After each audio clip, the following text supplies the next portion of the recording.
L'arme était au-dessus, à son niveau. Il était fixé à son niveau. Et donc, un soldat montait. Et celui qui tournait l'arme vers là, vers la colline en face.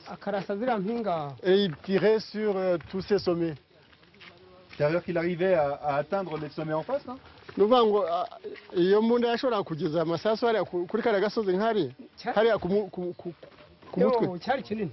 Oui, c'était une grande arme.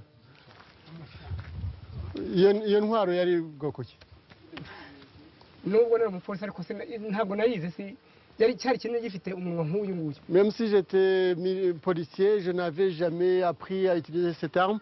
Elle avait au moins, le canon avait au moins la taille de cet objectif de la caméra. Voilà, il montre. D'accord. C'était comme ça la taille du canon. Et quand ça faisait quoi? Est-ce que ça faisait des explosions ou pas là-bas? Ça explosait très fort.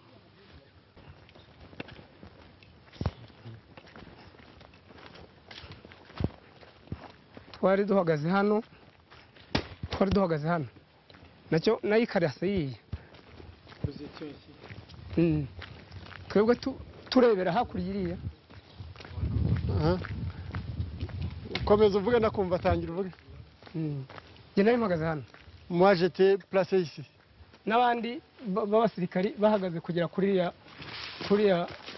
Il y avait toute une rangée de militaires qui étaient placés également là, jusqu'à la hauteur de cette moto. De militaires rwandais ou français?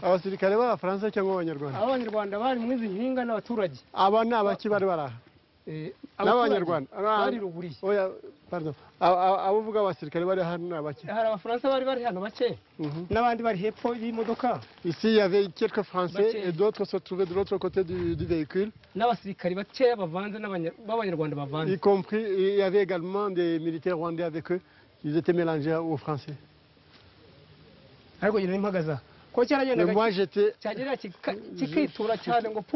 j'étais stationné ici et là-bas, ça faisait un gros bruit. Mais puisque votre arme ne parvenait pas, on est bien d'accord, à atteindre la colline en face, votre arme n'était pas assez puissante pour atteindre la colline en face. C'était une arme à répétition qui ne pouvait pas tirer jusque là-bas. Mais alors, vous tiriez où alors? Oui, c'est vrai, ça gagne non n'icyo gihe.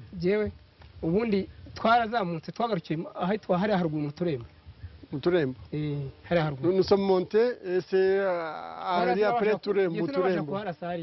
Là, je ne pouvais pas atteindre quoi que ce soit. Donc, nous, on est allé jusqu'à Muturembo, après Muturembo.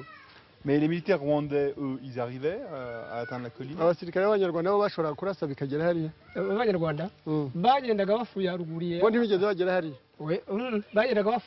Eux, ils ont commencé à fouiller, à essayer de trouver des gens dans les. Mais alors, qui sont ceux qui tiraient d'ici? Ce sont les blancs. Ceux qui tiraient sur une grande foule qui se trouvait par là.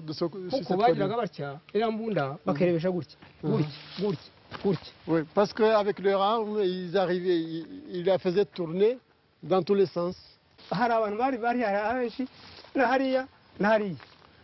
Oui, il y avait beaucoup de gens, beaucoup de monde. Il y en avait sur toutes les parties de la colline. Et ces maisons-là n'existaient pas de toute façon. C'était une sorte de terrain plat. Il n'y avait pas de maison. Comment s'appelle la colline en face? La colline s'appelle Gititi.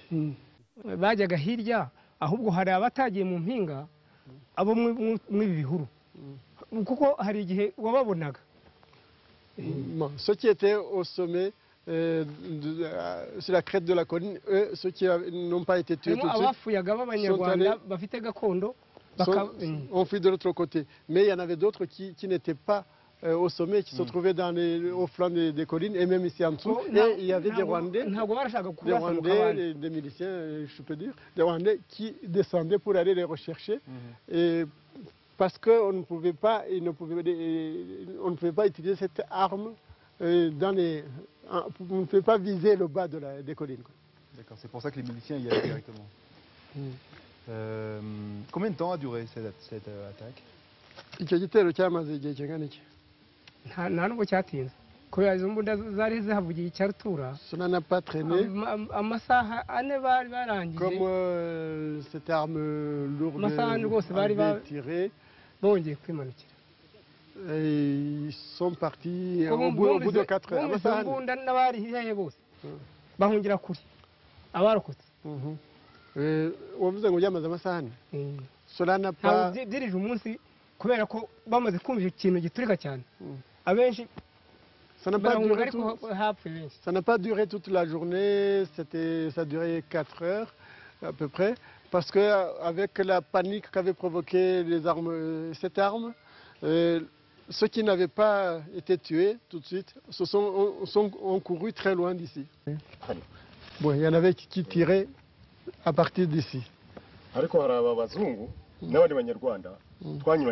Mais il y avait un autre groupe de Blancs et de Rwandais, de soldats, avec lesquels nous sommes partis par derrière. D'accord, continuez. Car nous nous sommes dit, il ne faut pas passer par le creux de la colline, descendre et remonter. Il fallait faire le tour et contourner et arriver jusqu'à cet endroit-là en face. Pourquoi vous vous êtes dit ça? Kuki mutashaka kunyura hano mukabane se muzamukire?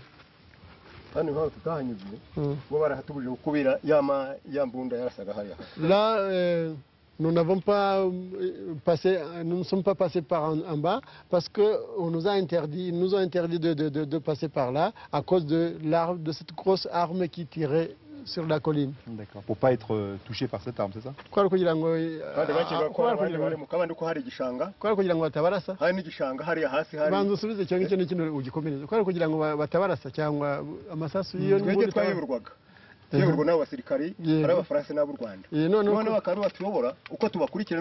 Mugatinya iki icyo gihe mwanga kunyura ahangaha? Icyo gihe twayoborwaga twebwe batinyaga amasasu yaza kuza. Mwari harimo n'abandi bantu? Twari benshi cyane. Bon, je reprends une partie de la réponse. C'est parce qu'on ne voulait pas nous tirer dessus. Et puis, dans le creux de la colline là en dessous, il y avait également des rescapés qui étaient là, qui se cachaient dedans et qui pouvaient nous blesser. Là, quand l'arme qui était ici s'est arrêtée, ceux qui étaient là ont déclenché leur tir. Et lorsqu'ils sont arrivés,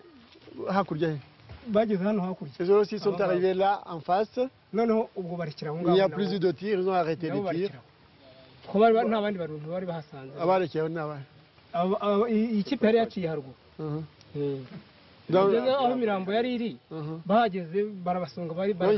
ils sont arrivés là-bas, les tirs se sont arrêtés et ils ont égorgé ceux qui respiraient encore.